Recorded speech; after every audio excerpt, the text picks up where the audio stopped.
In 1861, two scientists got into a very brainy argument. Specifically, they had opposing ideas of how speech and memory operated within the human brain. Ernest Auberton, with his localistic model, argued that a particular region of the brain was devoted to each separate process. Pierre Gratiolet, on the other hand, argued for the distributed model, where different regions work together to accomplish all of these various functions. The debate they began reverberated throughout the rest of the century, involving some of the greatest scientific minds of the time. Auberton and his localistic model had some big names on his side. In the 17th century, René Descartes had assigned the quality of free will and the human soul to the pineal gland.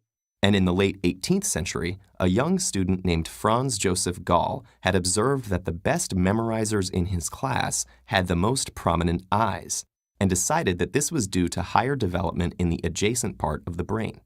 As a physician, Gall went on to establish the study of phrenology, which held that strong mental faculties corresponded to highly developed brain regions, observable as bumps in the skull. The widespread popularity of phrenology throughout the early 19th century tipped the scales toward Auberton's localism. But the problem was that Gall had never bothered to scientifically test whether the individual brain maps he had constructed applied to all people. And in the 1840s, Pierre Flourens challenged phrenology by selectively destroying parts of animal brains and observing which functions were lost.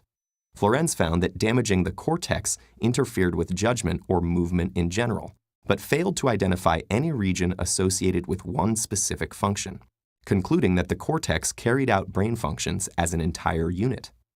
Flourens had scored a victory for Gratiolet, but it was not to last. Gall's former student, Jean-Baptiste Bouillot, challenged Flourens' conclusion, observing that patients with speech disorders all had damage to the frontal lobe. And after Paul Broca's 1861 autopsy of a patient who had lost the power to produce speech but not the power to understand it revealed highly localized frontal lobe damage, the distributed model seemed doomed.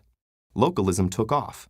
In the 1870s, Carl Wernicke associated part of the left temporal lobe with speech comprehension. Soon after, Edward Hitzig and Gustav Fritsch stimulated a dog's cortex and discovered a frontal lobe region responsible for muscular movements. Building on their work, David Ferrier mapped each piece of cortex associated with moving a part of the body. And in 1909, Corbinian Brodmann built his own cortex map with 52 separate areas. It appeared that the victory of Auberton's localistic model was sealed. But neurologist Carl Wernicke had come up with an interesting idea.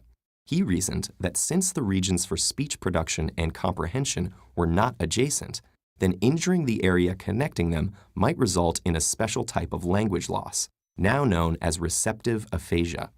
Wernicke's connectionist model helped explain disorders that didn't result from the dysfunction of just one area. Modern neuroscience tools reveal a brain more complex than Gratiolet, Auberton, or even Wernicke imagined. Today, the hippocampus is associated with two distinct brain functions, creating memories and processing location in space. We also now measure two kinds of connectivity: anatomical connectivity between two adjoining regions of cortex working together, and functional connectivity between separated regions working together to accomplish one process. A seemingly basic function like vision is actually composed of many smaller functions, with different parts of the cortex representing shape, color, and location in space. When certain areas stop functioning, we may recognize an object but not see it, or vice versa. There are even different kinds of memory for facts and for routines. And remembering something like your first bicycle involves a network of different regions, each representing the concept of vehicles, the bicycle's shape, the sound of the bell, and the emotions associated with that memory.